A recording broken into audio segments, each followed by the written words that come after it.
Hello, adventurer. It's good to see you. You have made it to the morning grind.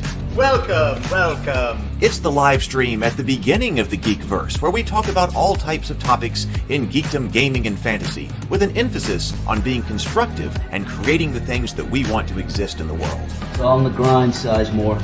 Can't be too fine, can't be too coarse. That's exactly right. There are a lot of adventures to be had today. Dungeons to explore and monsters to slay, and who knows what a random encounter might send our way. That's why we have to prepare, so settle in now for the morning grind with your favorite beverage in hand. Tea? Or maybe something a little stronger. I've got a few bottles of the old Wynyard left. Whatever you want. Pull up a chair. Dude. If you're feeling fancy, how about a cappuccino? Or a frappuccino? Or how about an espresso? Just tea, thank you. Sounds good to me, Gandalf. Whatever you want. I'm just glad you're here. Everyone is welcome. You can just watch if you want. You don't have to worship anything you don't want to worship. Thank you, Mike. But be forewarned. Sometimes we get really strange characters around here. Wait, what's that you say? Why can't you come and be a part of the stream? My wife would disown me. Oh no, I bet she'll be fine with it. Come on in. Am I scared for my safety? No. What are we supposed to do? Everybody do the secret handshake.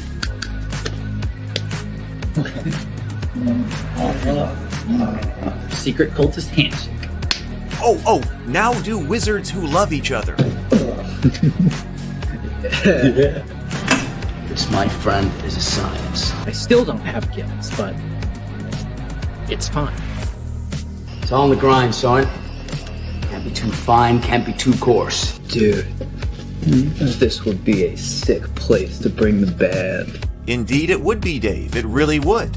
I'm seeing more people coming in. Welcome, glad to have you here. Oh look, here's someone new. Is this the cultist meetup? Yes it is. Come to hang out? Please accept me. I have nothing else. Okay, we accept you. Everyone's welcome here. Brought some snacks. Well, that makes things even better. You want some coffee? I don't drink coffee. You sure? It's cultist coffee. What makes it cultist coffee? I'm a cultist and I'm drinking it. Oh. Then I'll have some. What exactly is going on here? I'm seeing more people coming in. Welcome. It's so great to have you. Oh, and look, here comes another stranger. Can we help you? Yes, fellow cultists. I could really use some food. Oh yeah? Welcome. We have donuts. Oh, it's me. I'm glad I'm here. I'm sure you have a few questions for me, though. What's your name? Who do you work for? What god do you worship? Great questions, Rob. I'm Steve King, and I worship Nyarlathotep. No, not really. I'm just Heath, and I won't be worshiping anything this morning. But I will be your host. Welcome to the office. We're going to have a great time. I've got my coffee ready, because now it's time for the morning grind. If you could become a fish, that would be amazing. Then I could command you with my mental fish powers. Good morning, everyone. Good morning. It is so good to see you. Sorry about the confusion this morning with the wrong link. I found a way to screw that up. As it turns out, I hit the go live, but then the button didn't turn live. And so when I went up there and hit it again, it said ended. So I accidentally must have started it, but then I clicked it again and ended the stream. But I did it so fast, or with a certain amount of time, that YouTube, it actually hadn't been sent over to YouTube yet. So I went over to YouTube. YouTube still said that link was still coming, or that show was still coming, but there was no way to access that link again from my streaming software. So once you started something and ended it, even if it didn't actually have time to go and signal YouTube, there's no way to actually go live back at that same link. So learned that. Sorry, hit the wrong button. Glad everybody found the correct place. So good morning, James. Glad that you made it. Zero Theory is here, as well as Stray. Good morning. Micah, good to see you. Good morning. Good morning. Draco is here. Bucko asks, are you going to talk more about Black Flag or Midgard? Yeah, probably. Is there something we should be saying about it now? Actually, I did see the note that their playtest like they're like 24 hours or something more to put in playtest information about the last release, right? Or 48 hours or something like that. It may have been 24 hours. So they were collecting information on the stuff that we went over. We spent a couple of days going over the first release.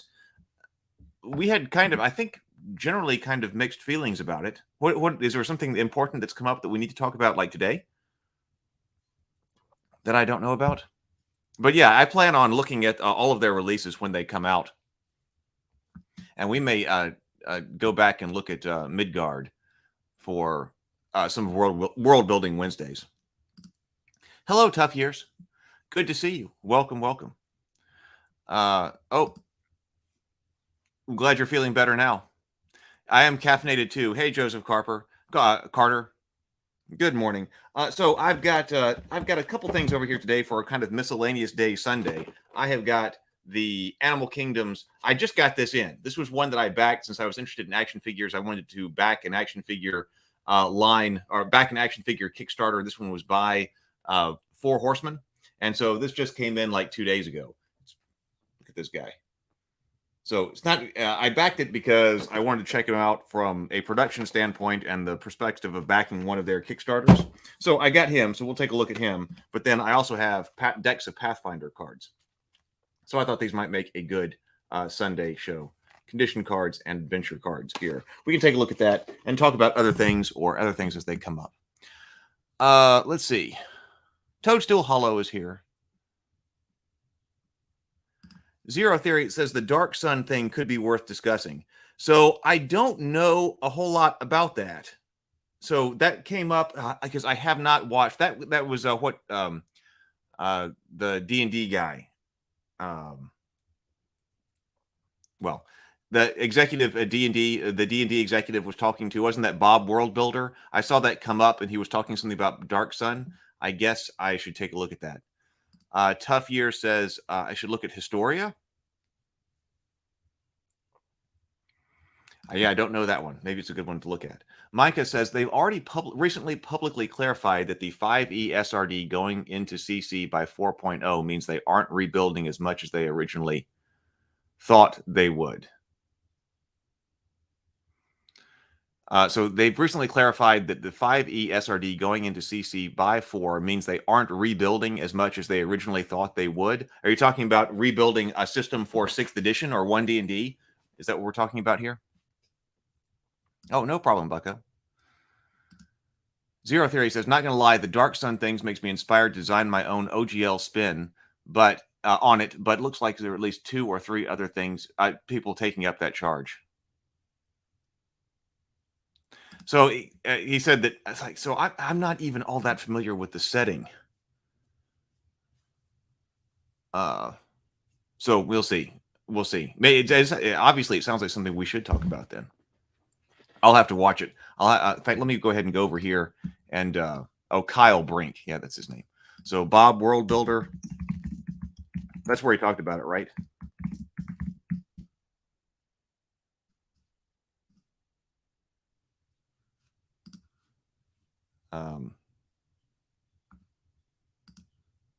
Okay, I'm bringing that up so I don't forget. In fact, we might be able to talk about that this afternoon, because this afternoon we've got two other streams going on today. Because today, if you are not a member of the channel, we have our first members only live stream this afternoon.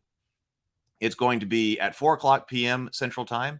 So if you are not a channel member and you would like to support what is going on here, we will have our first members only live stream at 4:00 p.m. today. So you got to just hit the join button and you'll be able to join the channel, and you'll get access to some emojis as well as the coat of arms that goes with being a channel member. That changes, that coat of arms upgrades itself the longer you are a channel member. And then you can also put in Q&A for today's live stream. And depending on how many people we have, we can talk to people, answer questions that you might have, talk about things that are in development. Maybe I'll try to watch this so we can talk about the Kyle Brink thing. And then tonight, later on at 7:00 p.m., we have the Crafter's Corner. I've got to make up a thumbnail about that. I was just working on that before I realized it was time to go live. So we'll be going over Sydney Inglestein's table talk today, and she is one of the people in charge of publishing at Indie Boards and Cards.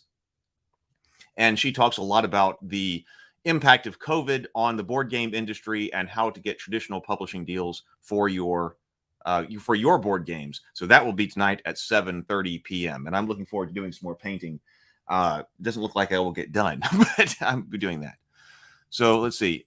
Joseph Carter says, yeah, it would be like Disney remaking Game of Thrones. That's current WotC remaking Dark Sun. Well, we've been looking at the Book of Vile Darkness. We'll probably start back with the Book of Vile Darkness tomorrow. I've really been enjoying those conversations because it is a really hardcore kind of book. Micah says, quite a few are, including myself, though I'm not going the route of putting it into 5e specifically, more system agnostic for something inspired by it, but not actually it. Well, if you look up the morning grind, we have been over. Did we spend 2 days on Midgard or just one? I can't remember. May have been 2 days, but there are already morning grind episodes on the Black Flag playtest and in Midgard.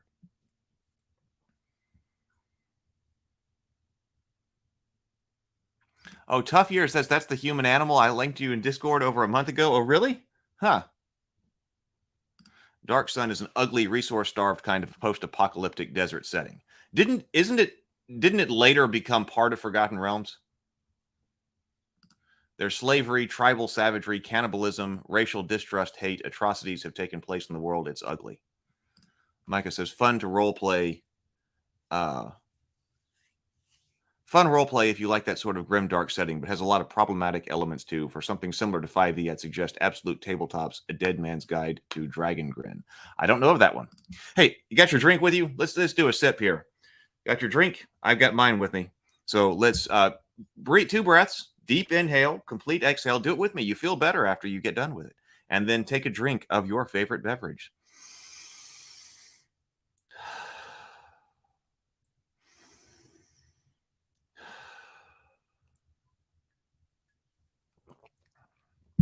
All right, let's go over here and bring up the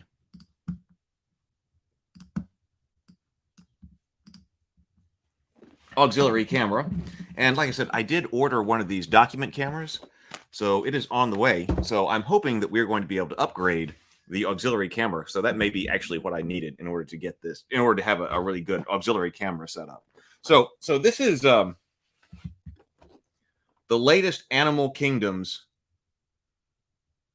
or latest, I guess is the latest line itself from Four Horsemen. And I've got several of the Four Horsemen action figures because I wanted to study them when I was doing action figure design. So I've got several of the Four Horsemen action figures. I've got some of the He-Man action figures.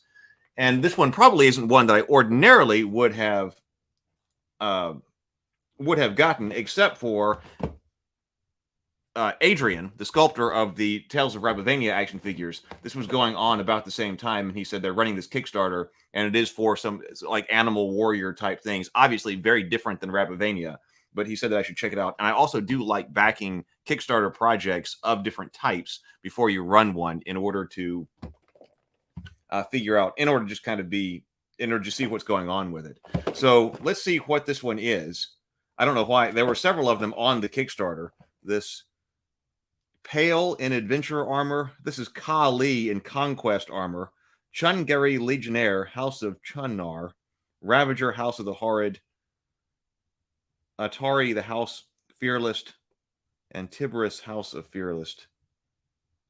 Or Feralist, I guess. So it says, Emperor Kali, reigning over all of the great animal houses. This tyrannical leader rules with an iron paw. Emperador, oh, that's it. So the other ones are other languages. So that's all we've got. Anybody else back this or anything about it? Zero Theory says, it's too early in the morning for my favorite beverage, so coffee is it. Well, favorite morning beverage. Coffee sounds good. All right. Micah says, zero sugar A&W root beer. Chilled in the freezer until it's just a hint of slush, so it stays cold while I'm eating.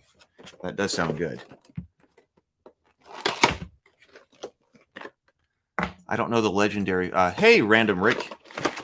Packaging reminds me a bit of the legendary Fortnite series. Okay, so there we go. So we've got some extra hands. Very common these days for action figures to come with extra hands. This one actually comes with 4 extra hands. And of course, I did review some of the figure obscura line from Four Horsemen because I got the Krampus and Father Christmas action figures. I thought it would be kind of fun as Christmas decorations. Traditionally, I haven't decorated in fact, I've never really decorated my house for Christmas until this past year because I was streaming, and so that's why I put up Christmas stuff behind me. And I thought it would be fun to have a Christmas action figure collection with like the Krampus and Father Christmas, and so I got those, and we unboxed them on the channel before. So yeah, I've seen those on the Toil Island. I agree, even if I've never played the game. That's probably talking about the Legendary Fortnite series. Yeah, Santa was a freaking fantastic figure. So if you haven't seen those, we did, and I think I also clipped them on the channel. But yeah, if you're into action figures, I think they're going to make a fantastic Christmas setup. Next year, we'll have them set up back here. So this is Kales, the Emperor.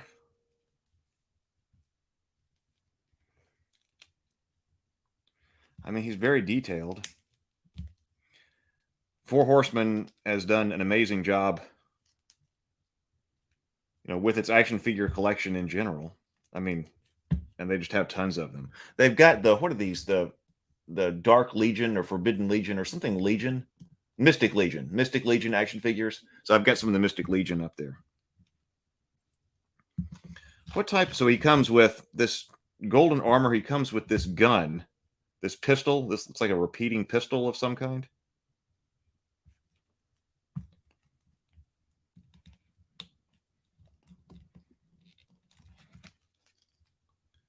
Maybe it's supposed to be in this hand. Or maybe gun hand is over here. And he's got these 2 like Kopesh-like swords.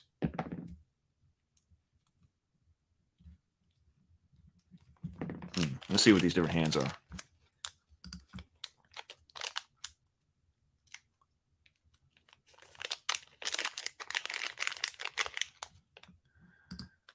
Krampus, everyone says they want a traditional Christmas until you throw their brats in a sack and a hymn.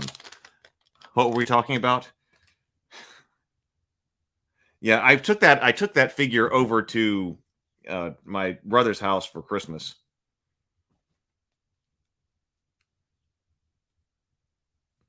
It adds, a touch of the demonic to Christmas. Aaron, welcome, Aaron. Aaron says, "Hey, man, just started watching the channel. Some of the Hero Quest episodes. It was good. Brought me back. Good stuff. Keep it up." Thank you. Thank you. I'm going to be painting. I really appreciate it. I'm going to be painting more Hero Quest stuff tonight. And I hope that we're going to be able to get back to doing, I'm going to do some solo play dinner and a board game of Hero Quest. So I'm looking forward to doing more. I got to get these figures painted up, though. He does have pretty cool armor. Like, I don't know. I think this is entirely a world of their own creation. And I don't know a whole lot of lore about it. There wasn't much on the back of the figure. Hey, Daryl. Probably would. They, they make all of their stuff, it looks like, from what I've been able to tell. And that's how you're able to do much more from like a common, I think they call it a buck. And so you're able to swap, like the buck being like the blank of the figure. And so you're able to swap things up. So that is a cool pauldron right there. I was trying to get something in his hand, though. I was like, so what type of hands have we got here? He came with fists. So one option is fist hands. And then one hand is the very open hand. So he comes with very open hand, and then he comes with fist hands as well. So I thought, well, no, maybe that's supposed to be, so that actually fits a gun really well. Hang on.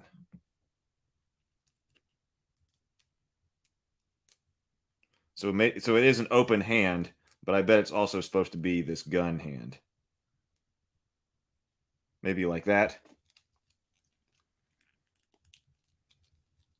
Yeah, there we go. So that's definitely his holding the pistol hand. That's nice. Now over here, so this one must be sword hand. It's just difficult to get it in there.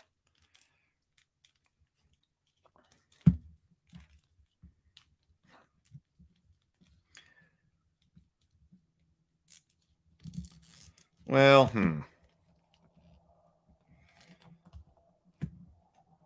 just got to spread the finger. There we go. Now, the flip side of that is at least it will stay in there very nice. It's not going to fall out while you're playing with it. There we go. So that is sword hand. That's gun hand. And then we have fist and closed hands. Well, I do think that's pretty cool. We studied a lot of their articulation when we were designing the Rabavania action figures. So as far as I was finding out that it's not exactly a standard way to count points of articulation. Adrian was telling me, but this guy's even got the ab crunch and things like that. So he's what you would expect from a modern kind of action figure. And he starts off a little bit stiff, but he loosens up pretty fast. I do like the pauldron. The asymmetric look with the pauldron is pretty cool. I don't know exactly what to do with him, other than study what the newest level of newest type of stuff from Four Horsemen is. I was just actually saw them on Instagram. There's some type of convention or something like that. So anyway, I think it's pretty cool. Let's see what's going on.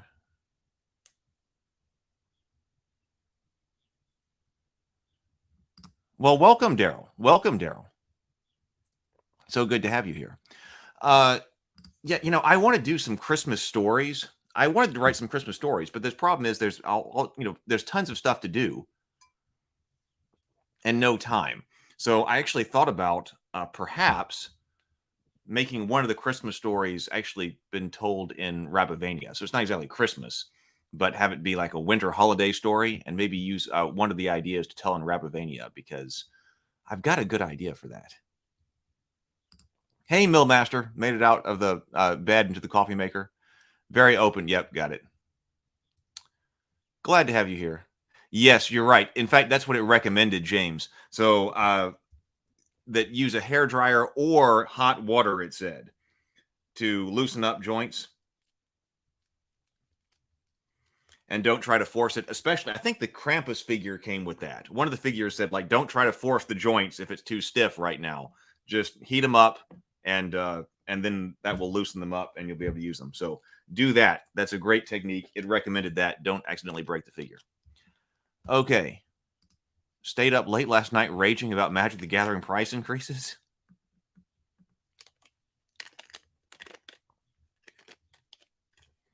I saw it. Why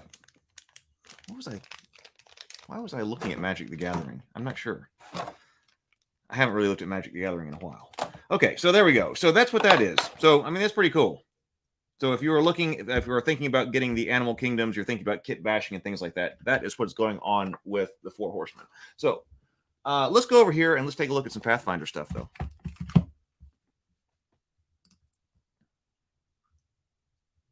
Mythic Legions is in the top 1/12th head scale. Top 1/12th scale heap. Oh, is at the top. I see. Is the top of the 1/12th scale heap regarding articulation.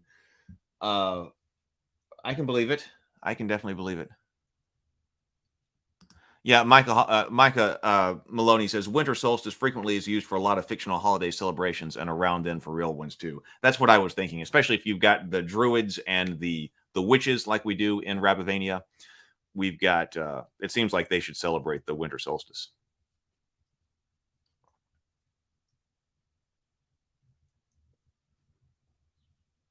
All right, let's go over here. Let's do the condition deck. I like conditions, as I have said many times on this channel before.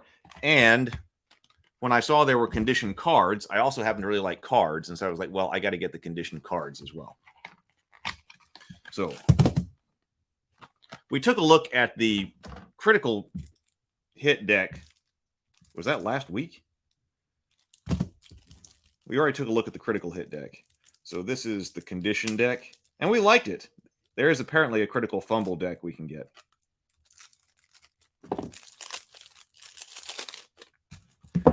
Because Pathfinder has tons of conditions, and I really like that about that. Hwath is a Christmas hero. Remember the legend we went for no cost, sent out geek stuff across? Oh. That's me. Oh, well, thank you. Yes, I did do that. I want to come up with something to do again this year, maybe around Thanksgiving. So,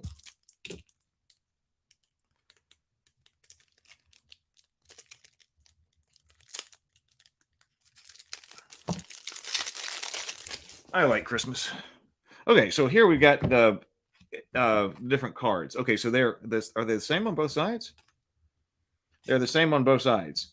Immobilized. You can't use any action that has the move trait. You're immobilized by something holding you in place, like an external force that would move you. If you're immobilized by something holding you in place and an external force that would move you, that force must succeed at a check against either a DC of the effect holding you in place or the relevant defense, usually Fortitude DC, of the monster holding you in place. So I would want to be able to hand out these cards at the table. Because I think that's probably comes from like the fate side of things, that I want to be able to hand somebody a card or put a card on the table so people know that it's in play. So, invisible. You're undetected to everyone. Creatures can seek to attempt to detect you, making you merely hidden on a perception check against your stealth DC. You can't be fully observed while invisible except by special magic or abilities. So that's enemies, -2 AC, flat-footed, cannot be seen. So enemies are -2 AC and they're flat-footed. You cannot be seen or targeted. And I like that we've got several of these cards too, because, hey, I mean, invisible might be something that's kind of rare, but like stunned, for instance, we got tons of stunned cards. So that's good. I would want to be able to make my own cards like this for Faded Edge. Paralyzed. Your body is frozen in place. You have the flat-footed condition and can't act except to recall knowledge and act in other ways that require only the use of your mind as determined by the GM. So paralyzed is cannot act except for thinking. Persistent damage. Take damage at the end of your turns as long as you have the condition, rolling the damage die anew each time. After you take persistent damage, attempt a DC 15 flat check to see if you recover. You or an ally can help you recover with a 2-action activity, allowing you to attempt an additional flat check immediately. Take damage at the end of your turn, DC flat check to recover. I suppose that place is where you're supposed to write down your damage. But I don't think these are like marker safe. So what I might want to do is put the die actually on the persistent damage.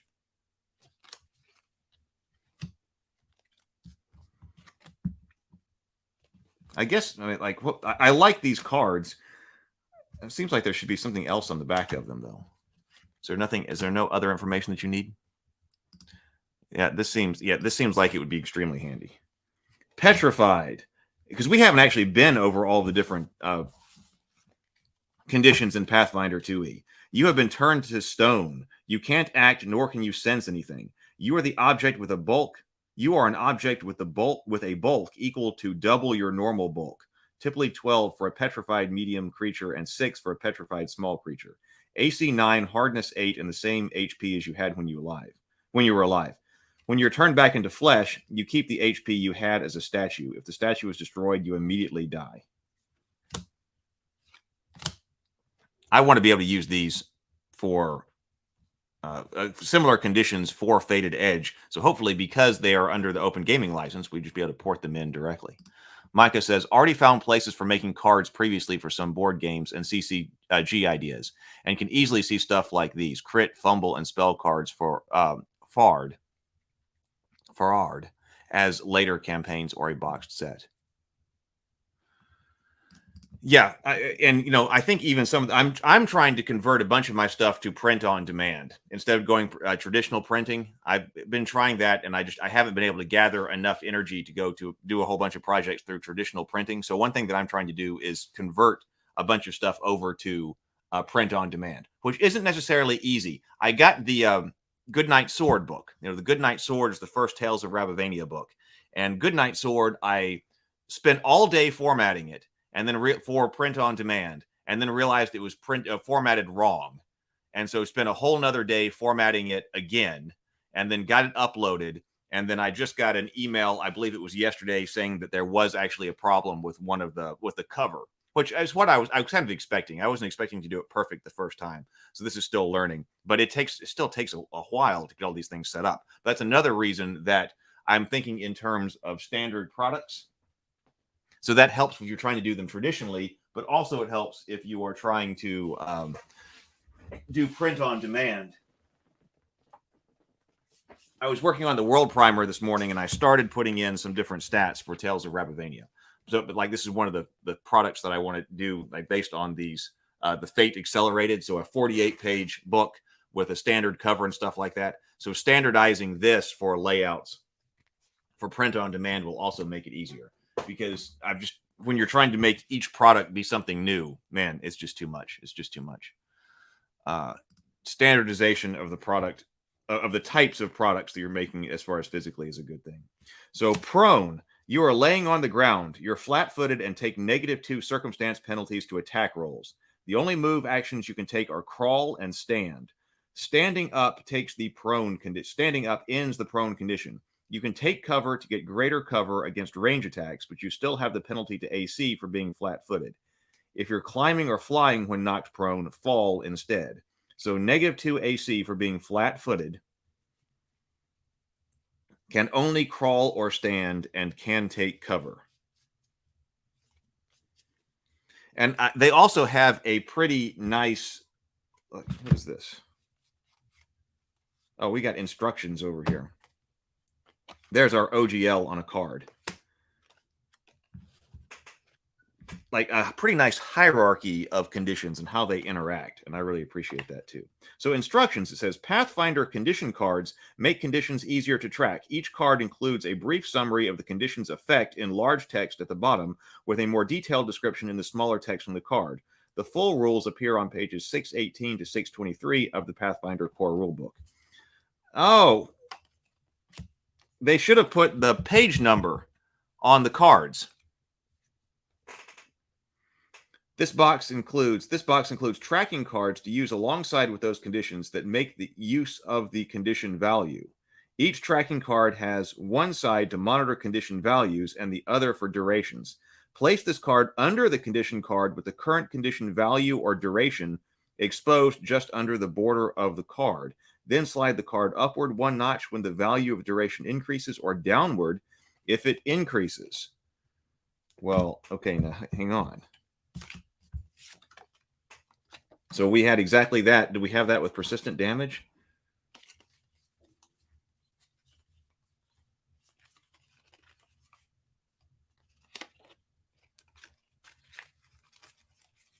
Where are those cards?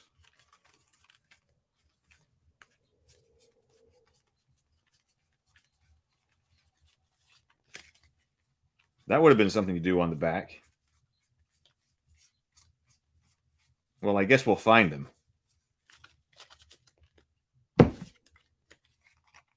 Oh, right here. Look, right here.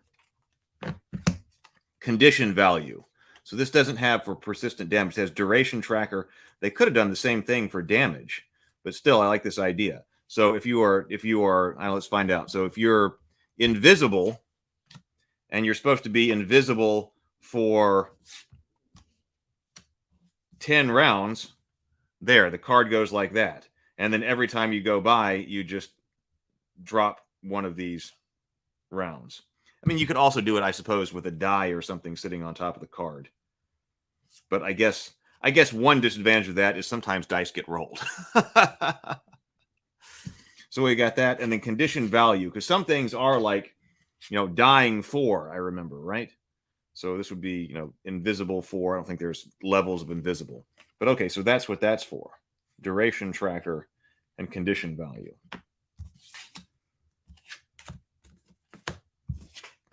I like that. It says, if you prefer not to use the tracking cards, each card that has a condition value also includes a space to write in the value. This works best if you put a clear card sleeve over the card and write the value with a wet or dry erase marker. You could do that. Okay, so they're not dry and wet erase marker safe. But actually, that would make it easier if you just sleeve these cards and then you could write on them. That is also a great idea. Micah says, yeah, pod formatting really depends on the publisher, but even going with a traditional vendor can have some issues, though, with being able to get proofs usually. Yeah, so I'm bringing this online. So I've got, I want to do a hardback version of Goodnight Sword, and it's just a one-off because it's a different size. You know, it's a different size. It's a different kind of thing. So I'm just doing a one-off of it, one-off of that size. Of course, we can already get it as a digital file, but then I'm thinking that what I'll do is end up here on the channel just saying, hey, listen, what are we printing right now? If you want a physical copy of X, now's the time to place an order, and then I'll put in an order for a large number of them and then mail them out to everybody. That's what I'm thinking about doing right now. But I got to figure out how to get the print on demand service to take my files. Joseph Carter says, I just got my pod Tiny D6 book, Tiny Wastelands. I'm actually really impressed with the quality, so I hope Goodnight Sword comes out really nice. I hope so too. You know, one of the reasons that I'm more okay with doing it is because, like, I've seen the quality of some of the print-on-demand books that I've ordered. Like Lou's, particularly, like the Thrones and Bones book. Like, this was done by, Lou Anders. And of course, his production quality as far as his layout and all of his art goes is fantastic. And so you wouldn't be able to look at that. So I would really hate for the physical quality of the book to not be that good.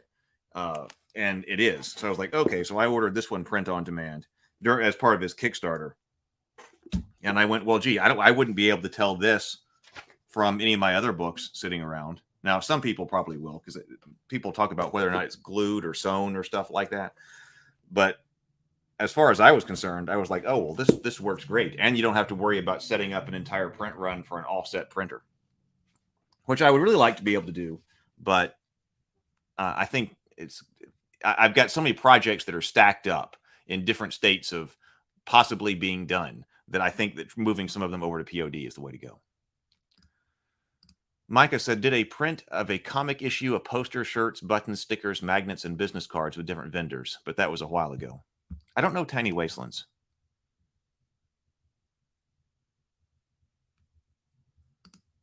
Cards were, I don't know what that means.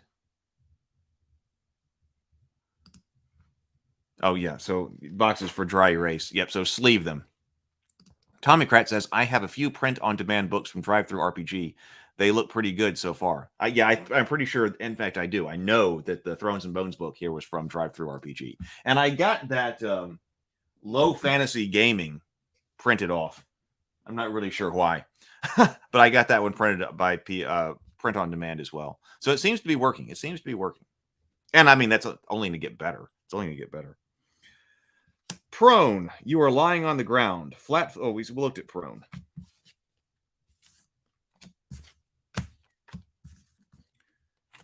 Quick ended? Gain one addition. Oh, quick. Quick ended. Quickened. Okay. Quickened.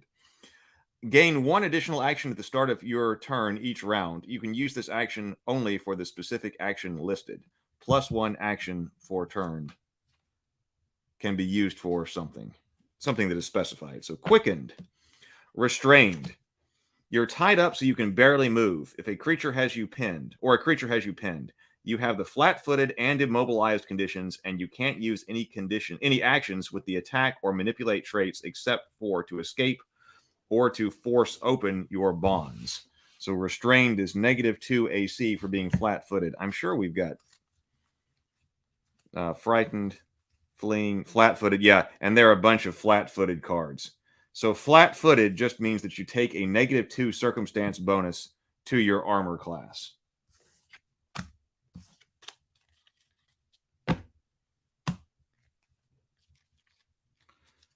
But it's nice that it tells you -2, because you're restrained, you are flat-footed, you cannot move, attack, or manipulate except to escape or to force open. Sickened. Take a status penalty equal to your sickened value on all of your checks and DCs. You cannot willingly ingest anything, including potions.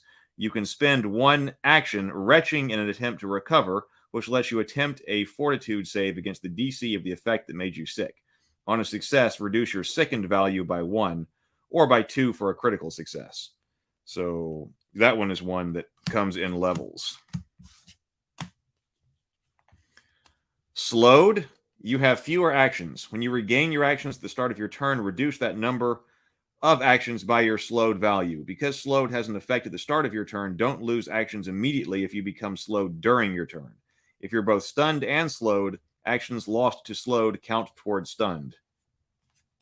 All right, what is stunned?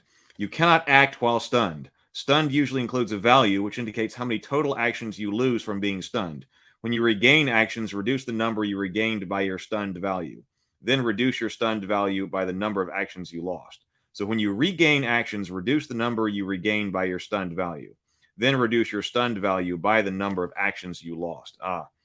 If stunned has a duration instead of a value, you can lose all of your actions for the listed duration.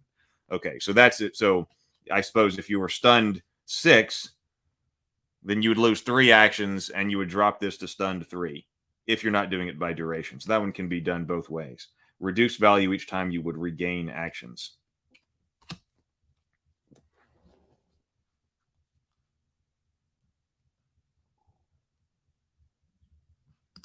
Joseph Carter says, seems several Pathfinder conditions simply inflict multiple other conditions.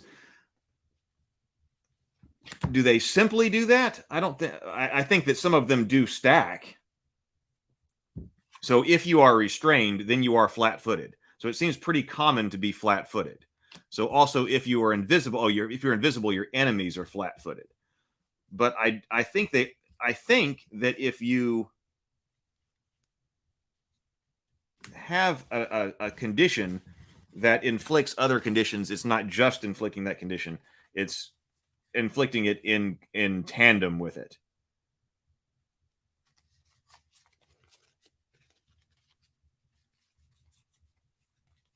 Did we look at, wait, something? I think I messed up. Stunned, slowed, sickened, restrained, flat-footed. I don't think we looked at fatigued or enfeebled, but quickened, prone, petrified. Okay, yeah, we looked at all those. And then some of them, I know they say that, like, if you've got this, then it supplants that. You know, like, you can't have both. Zero the Blade says, cards like these are very good, so you and the GM to remember what everyone have if you don't have condition markers. Yeah, that's the way I'd want them. Instead of having to write it down or something like that, I'd want to hand out the cards. Now, I have seen, like you're talking about, I guess, the condition markers that are on people's characters, assuming that you're using, games like that, assuming that you're using miniatures, like the rings and things like that. That's always fun. But you may not be using miniatures. So I like the cards. So fatigued, take a -1 status penalty to AC and saving throws. While exploring, you can't use exploration activities performed while traveling. When you get a full night's rest, you recover from fatigued. And I like it, of course, that it standardizes this. Here's a word that means this particular condition, and here's what that condition means. So fascinated, you are compelled to focus your attention on something. Take a -2 status penalty to perception and skill checks, and you can't use actions with the concentrate trait unless they are an intended consequence, unless they or their intended consequences are related to the subject of your fascination. If a creature uses a hostile action against you or one of your allies, the fascination ends. So -2 perception and skills, concentrate actions become limited.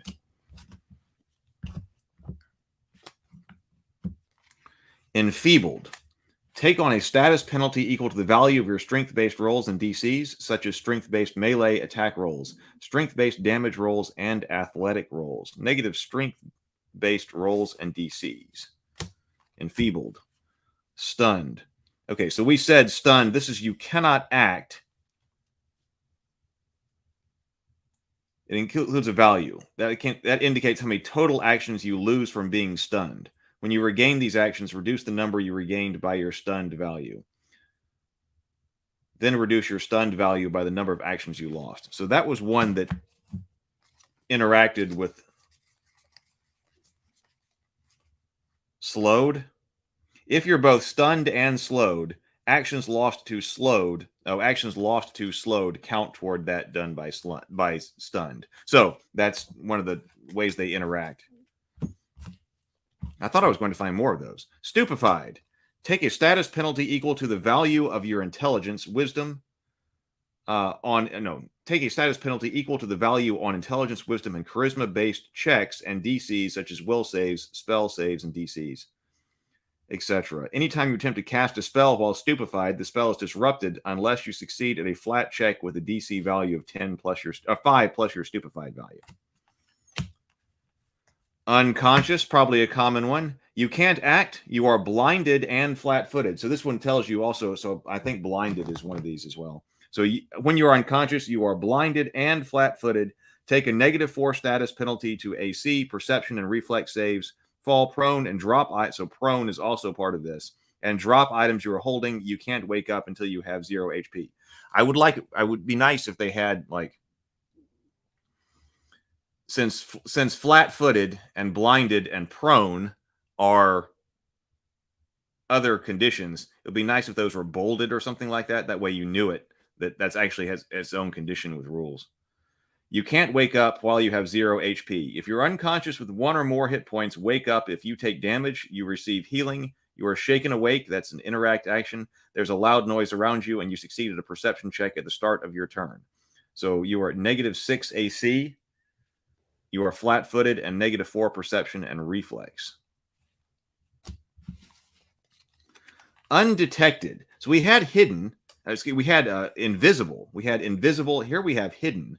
And here we have undetected. While you're undetected by a creature, so you can also have these conditions with relationship to certain creatures then. Because this wouldn't be completely undetected. It could just be undetected by certain creatures. When you are undetected by a creature, that creature can't see you at all, and has no idea what space you occupy and cannot target you, though you still can be affected by area effects. The creature is flat-footed to you. A creature can attempt to guess which square you're in to try targeting you. This works like targeting a hidden creature, but the GM rolls in secret. Enemies -2, they are flat-footed to you, and you cannot be seen or targeted if you are undetected. So what is hidden then? Hidden says, while you're hidden from a creature, that creature knows the space you're in, but it can't tell precisely where you are. Okay, so hidden is, it does know the space that you're in, but can't tell exactly where you are. A creature you're hidden from is flat-footed to you and must succeed a DC 11 flat check when targeting you. Area effects aren't subject to this flat check. If the check fails, the attack spell or effect doesn't affect you. So hidden isn't quite as bad. Well, undetected is a higher level condition than hidden.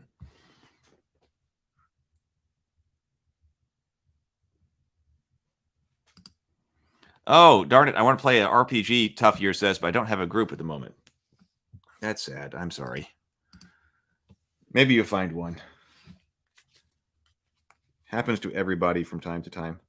Grabbed. You are held in place by another creature, making you flat-footed and immobilized.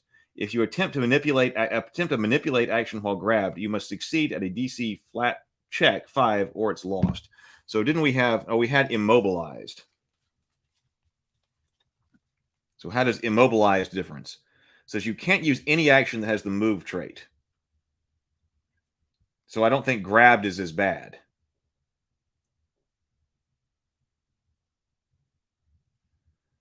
Immobilized says you cannot move. But grabbed says you are... So this doesn't actually have to do with being flat-footed. So they are different. So grabbed, you are -2 AC for being flat-footed. You cannot move. Your DC 5 flat check to use manipulate actions. So immobilized isn't as bad. Grabbed has additional stuff on it.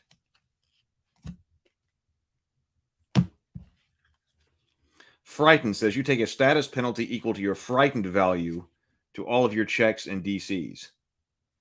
At the end of your turn, the value of your frightened condition decreases by 1. So that's to all checks. Fleeing. On your turn, you must spend your actions trying to escape the source of the fleeing condition as expediently as possible. You can't delay or ready while fleeing. Encumbered. You are clumsy 1 and take a negative 10-foot penalty to your speed. All of your speeds if you have special speeds. Negative 1 to dex-based rolls and DCs because you are clumsy. What? Oh, yep, and clumsy is another one. And then negative 10 feet speed. So clumsy is not as bad as being encumbered. Here is dying. You are unconscious. And again, I wish it would have bolded like unconscious. You know, that has special rules.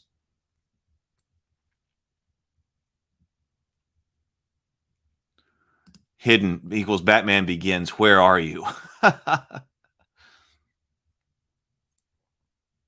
Yeah, there is a looking for game on the Ravenkeep Discord server. Uh-oh. My RPG disbanded after our DM ran the campaign to the ground. Well, that's not good. Dying. You are unconscious. At dying 4, you die. Roll a recovery check at the start of each of your turns. Critical success decreased by 2. Success decreased by 1. Failure decreased by 1. Critical failure increased by 2. If you take damage, increase dying by 1. Or 2 if it's from an enemy's critical hit or critical failure. Or your critical failure. If you ever have 1 HP or more, lose dying. At the time you are dying, anytime you're dying, gain wounded 1 or increase your wounded value by 1. So, yeah, so if you recover from dying, you become wounded. So I saw that over here. Here's wounded. Wounded. Anytime you gain the dying condition or increase it, add your wounded value to that amount. The wounded condition ends if someone restores hit points to you with treat wounds, or if you restore to full hit points and rest for 10 minutes. Dying plus that number of dying when your dying value increases. How does that work? So we know that when dying, you are unconscious. At dying 4, you die. Roll a recovery check, and you're either going to increase or decrease your dying value. And if you take damage while you are dying, you are increasing dying by 1, or 2 if it's from a critical hit or your critical failure. If you ever have 1 HP or more, lose dying. Anytime you lose dying, gain wounded 1 or increase your wounded value by 1. So anytime you gain the dying condition or increase it, add your wounded value to the amount. Oh, so this doesn't, because I didn't see like a penalty here. Once you're wounded, you're more likely to die. The wounded condition ends if someone restores hit points to you with treat wounds, or if they are restored to full hit points and rest for 10 minutes. I remember we had the relationship between dying and wounded. Daryl says, I hadn't thought much about status effects. I thought that it unnecessarily complicated, so I ignored them and focused on spell effects. A DM could use these for a much more granular game. Thank you. You're welcome. I like them. I like them a lot. Micah says, I wish I had the time to play in any system for an ongoing campaign, but really should limit to one-shots with the time being needed for building the Farad system's 4th Alpha and other projects. I don't think there's anything wrong with that. I like doing one-shots because it is difficult to get everybody to commit for an entire campaign. But get together for 2 or 3 hours and have as much fun as you possibly can inside that. Still trying to come up with a good way to do Hero Quest play by post on Discord. That would be really cool. That would be cool. I don't know how to do that, though. I have to think about that. Micah says, haven't played it to really know how to help with the suitable conversion for play by post or on offer. If someone can come up with a way to do that, that would be pretty neat. And that would also, it should be able to be played faster than trying to do an entire play-by-post role-playing game.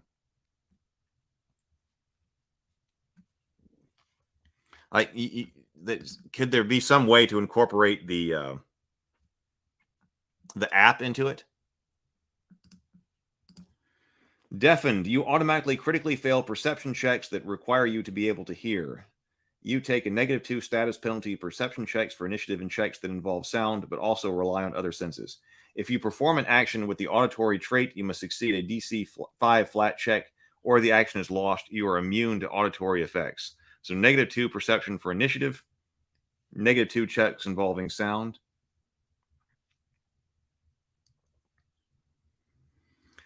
-2, that's you. -2, you take a -2 penalty status to perception checks for initiative and checks that involve sound, but also rely on other senses. But you critically fail ones that require you to be able to hear. Dazzled. Everything is concealed from you. That means you must succeed at a DC 5 flat check to target anything.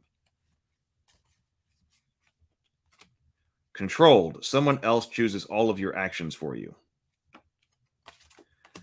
Confused. You're flat-footed, don't treat anyone as your ally, and can't use reactions, delayed or ready. All of your actions are determined by the GM. Oh, confused is all of your actions are determined by the GM. You use your actions to attack or cast offensive cantrips. The target is determined randomly by the GM. You have no other viable targets. If you have no other viable targets, you automatically hit yourself. When damaged by an attack or a spell, you can attempt a DC 11 flat check to end this condition. So controlled is worse than confused because you're acting kind of randomly here. You're still under control of somebody else, but you're acting more randomly here. Concealed. So here is concealed. So we had hidden and invisible. Here is concealed. A creature that you're concealed from must succeed a DC 5 flat check when targeting you. Area effects aren't subject to this flat check. If the flat check fails, the attack, spell, or effect does not affect you. Clumsy. Take a status penalty equal to the value on all dexterity-based checks, DCs, such as AC, reflex saves, dexterity-based attack rolls, and skill checks for acrobatics, stealth, and thievery.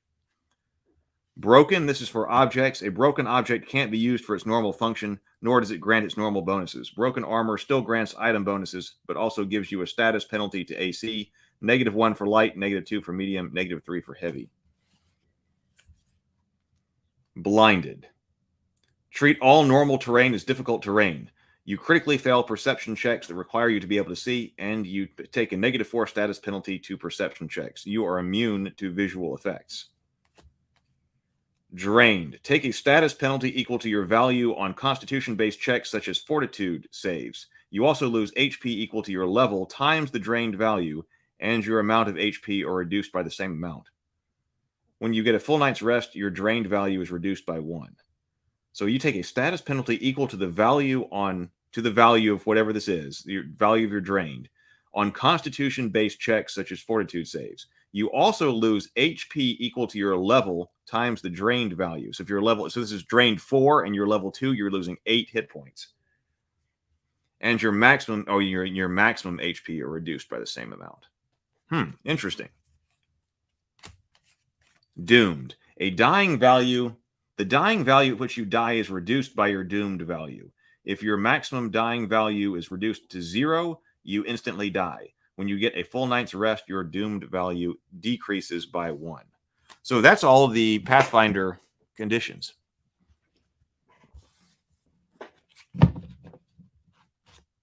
I think this is a valuable resource.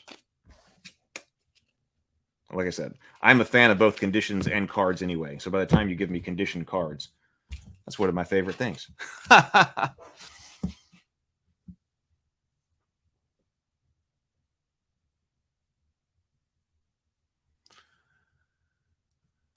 0 Theory says maybe Gloomhaven like that also. That way no one has to be the GM. The monsters use an AI engine. Yeah, if I were going to be creating a Hero Quest style game today, I think I would want to try to make it entirely cooperative.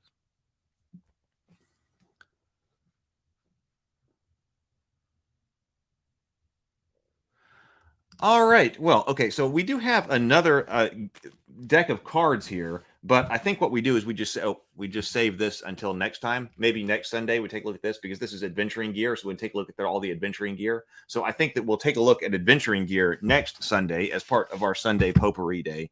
So that also got us through Pathfinder conditions. So I was thinking, well, we just look at these cards, but also now we hadn't looked at all the full Pathfinder conditions, because I don't think all of those were in the beginner box. I think that a lot of them are only in the full game, and we haven't even really gotten into the full game yet. So there we have that. So I would like to invite everybody to the members only stream at 4:00 p.m. Central Time. If you would like to join that, just hit the join button on the channel, and you will join and support the channel and the shows we're doing and the streaming here. And I appreciate everybody who is doing that. And so we'll have a Q&A and talk about whatever it is that you want to talk about. I'll watch that Kyle Brink interview between now and 4 so that we can talk about that. If you want to talk about the Dark Sun status and whatever he said in the interview with Bob the World Builder, we can do that at 4 Central. That's 5 Eastern, Stray says. So we will do that. And then I'm also going to get together the stream tonight for the Crafter's Corner. So if you are trying to do some cosplay, or you're trying to paint miniatures, you're trying to paint terrain or anything like that, then we will be able to then we join us at 7:30 p.m. Central Time for the Crafter's Corner. Now, Micah says, I'll be asleep, unfortunately. Now, the members only live stream, you can also watch and replay. If you are a member, then you can also watch the replay. And I have a post. If you have something you want to address or have talked about, or a question you want to ask or something like that, you can put it on the post that's in the community section of the YouTube channel. And then I saw the comments and things like that. So I will also go through anybody's comment or question who's there, so that you can catch up if you are a channel member and get your question answered or whatever like that, and then rewatch the replay. So also, yep, please do come by the Discord server. We've been having fun there, so please do click that. Thank you very much, Stray. So Tough Year says, I'll see you next weekend or on Discord. Well, I would love to see you there. All right. So I've got things to do. I'm going to go work on some stuff, watch some YouTube for this afternoon. And I look forward to seeing everybody at 4 and then at 7:30. So later, everybody, grind on.